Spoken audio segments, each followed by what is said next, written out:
Y fue esposado y retirado de la sala mientras Prandi expresó: siento que la justicia finalmente escuchó no solo a mí, sino a una sociedad que estuvo de este lado. Bueno, ahora sí, Javier Baños, del otro lado de la línea, lo saludamos. ¿Cómo le va? Damiana César y Darío Fregoli, lo saludamos. Buenas tardes.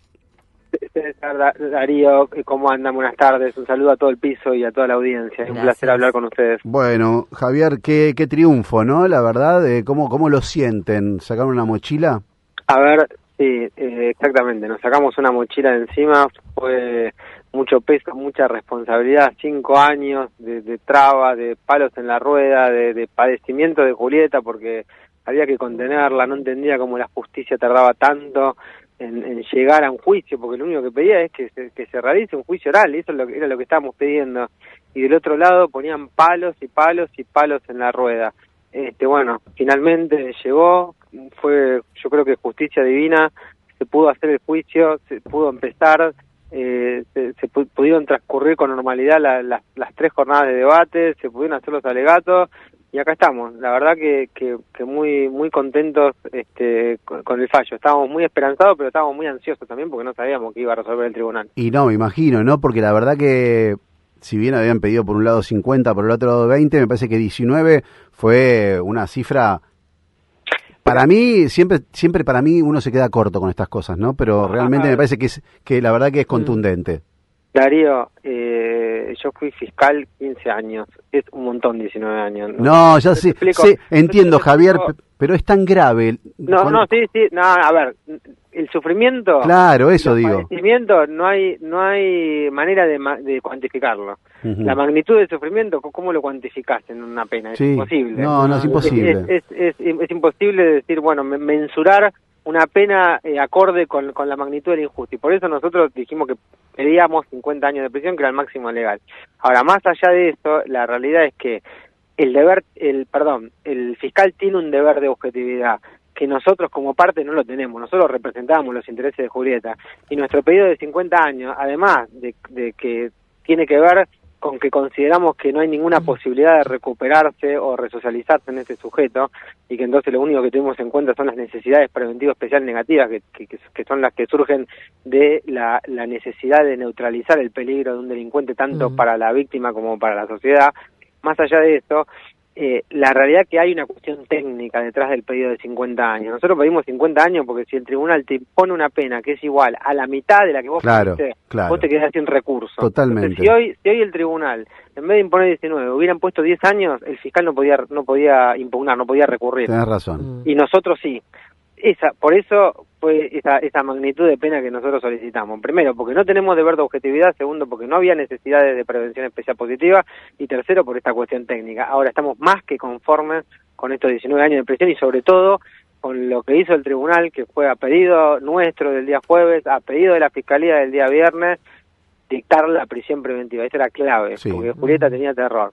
Felicitaciones. Sí, Javier, esto sienta un precedente también, ¿no? Porque Julieta estaba muy asustada, a pesar de que esto ya pasó, a pesar de que está en pareja, que está contenida, que tiene su familia, que ya escucharon desde todos los medios todas las declaraciones de Julieta. Aún así hay gente que opina, y bueno, y esto sienta precedentes para el resto de las mujeres, porque estos casos hay muchísimos, pero muchísimos, ¿no? Entonces, y muchísimos que como le pasaba a Julieta hasta hoy, que no llegaban a ningún fin.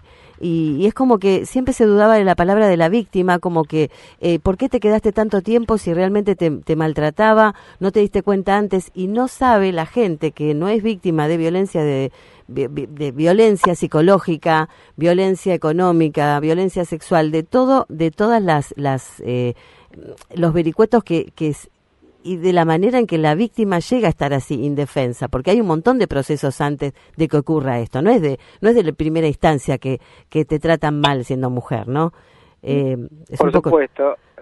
A ver, la víctima denuncia cómo puede, lo que puede y cuándo puede. Eso está clarísimo. Y que es un fallo bisagra y que marca un antes y un después en la jurisprudencia argentina, tampoco me cabe la menor duda, porque si bien ya es difícil probar los abusos sexuales en líneas generales, cuando estos abusos se cometen en un contexto de una relación de pareja son mucho más difíciles de probar. En este caso, lo que podemos demostrar, y recién tu compañero me felicitaba, las felicitaciones no son para mí, son para todo el equipo del Estudio Burlando que ha trabajado, pero te diría contrarreloj, a sol y a sombra en este proceso, porque uno quizás sea la cara visible, pero hay todo un equipo de trabajo atrás, Germán Francone, Nachito Grimaldi, Alejandra María, son muchas personas que trabajaron bajo las directivas de Fernando Burlando para que se pueda realizar este juicio, y más allá, no, por supuesto, de los padecimientos y de la violencia y de todo el sufrimiento que padeció Julieta, y que tuvo lo que hay que tener para sentarse ante un tribunal, decir las cosas que había que decir y demostrar a través de infinidad de entrevistas, infinidad de interrogatorios, infinidad de sometimientos a pericia que nadie se quiere, ni a ninguna mujer ni a ninguna persona le gusta someterse para poder lograr lo que hoy se logró. Y además el miedo, vencer el miedo, porque las víctimas tienen miedo frente a estos tipos que son psicópatas y que a pesar de todo no se hacen cargo del dolor que provocan, ¿no? Como que no se libran de culpa y cargo, ¿no? Yo te diría que no miedo, terror. Julieta tenía terror. Yo vi los ojos de terror después del último día de alegatos, cuando dijeron que con tarde se iba a la casa caminando y ella tenía que volver. Ahí fue cuando pedimos el botón antipánico, las medidas de seguridad, la protección policial, que le acompañe un móvil policial y que le dejen una custodia fija en la casa. Julieta tenía terror. Y contestándote lo que decías antes de la ejemplaridad del fallo, hay un dato que es muy importante y muy revelador.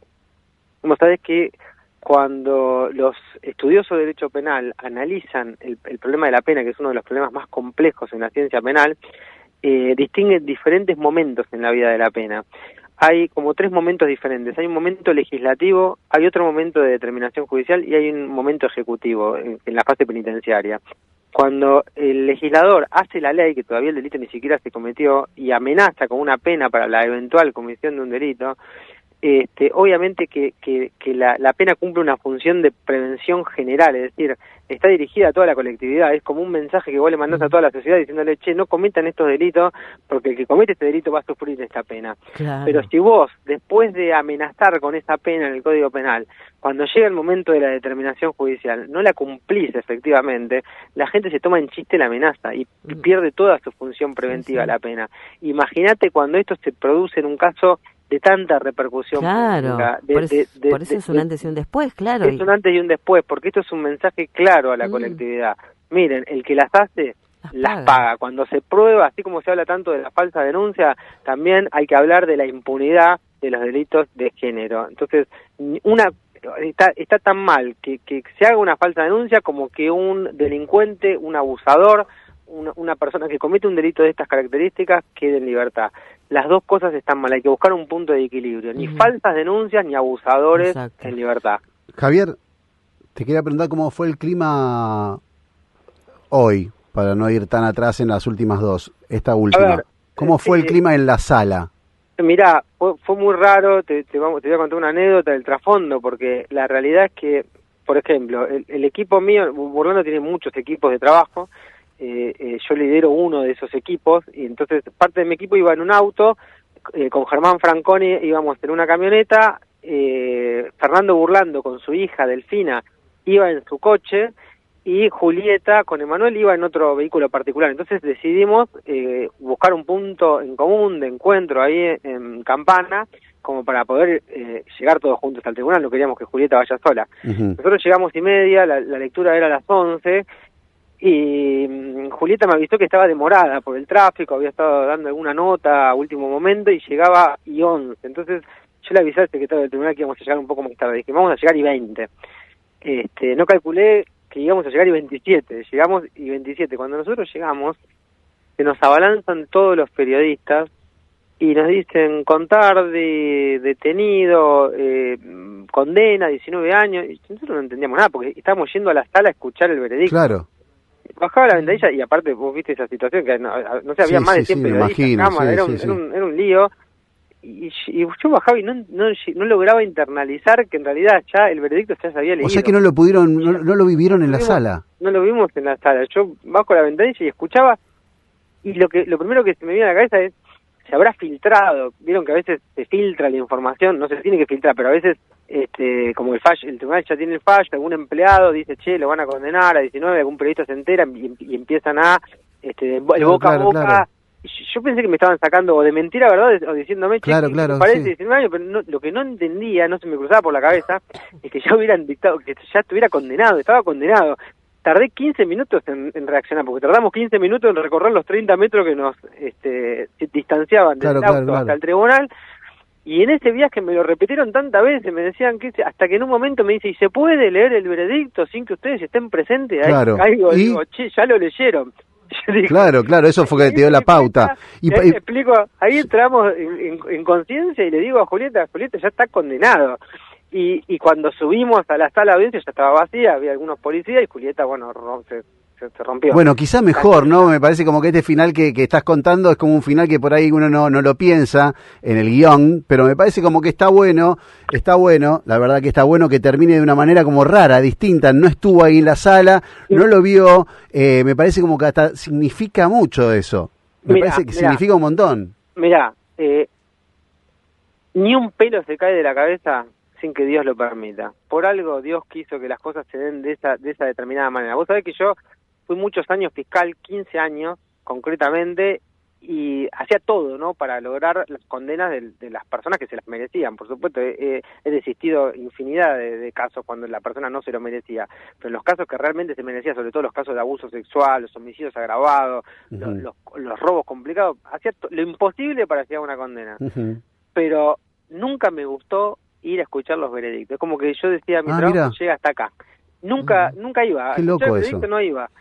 No me gustaba ver cuando se llevaba a la persona esposada, por ejemplo. No, esa parte no. Yo dije, ya mi trabajo es hasta acá. Logré la condena, sí, la veía después sentado en mi oficina. Y bueno, acá pensé que le iba a ver. Qué lado sensible de los abogados, me contás, Javier. La verdad que el lado sensible del abogado me conmovió.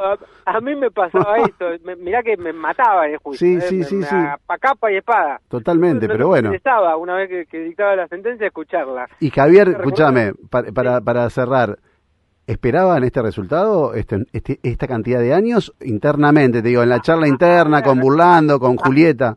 A ver, yo estaba seguro de que si el tribunal fallaba de acuerdo al ordenamiento jurídico, iba a haber una condena. De eso estaba seguro y no me cabía la menor duda. Y sobre todo lo que más ansia e inseguridad me generaba era si iban a dictar o no la... Ay, como se entrecorta ahí, justo, ¿no? Perdón, Javier, se te entrecorta. La duda... Sí. Quédate porque se te está entrecortando justo el final, que es... Quédate en algún lugar, así te escucho el final. No la culpabilidad, sino que la duda era... los años. ¿A detener o no? Y la verdad que fue espectacular. Nos puso, no contento por la persona que se va presa, no, pero sí nos puso muy contento el resultado porque realmente se hizo justicia. Javier, te agradecemos muchísimo la conversación y el tiempo. Muchísimas gracias. Felicitaciones nuevamente. Gracias. Muchas gracias al equipo de Fernando Burlando y a todos, sí. A Dios. Nosotros somos instrumentos.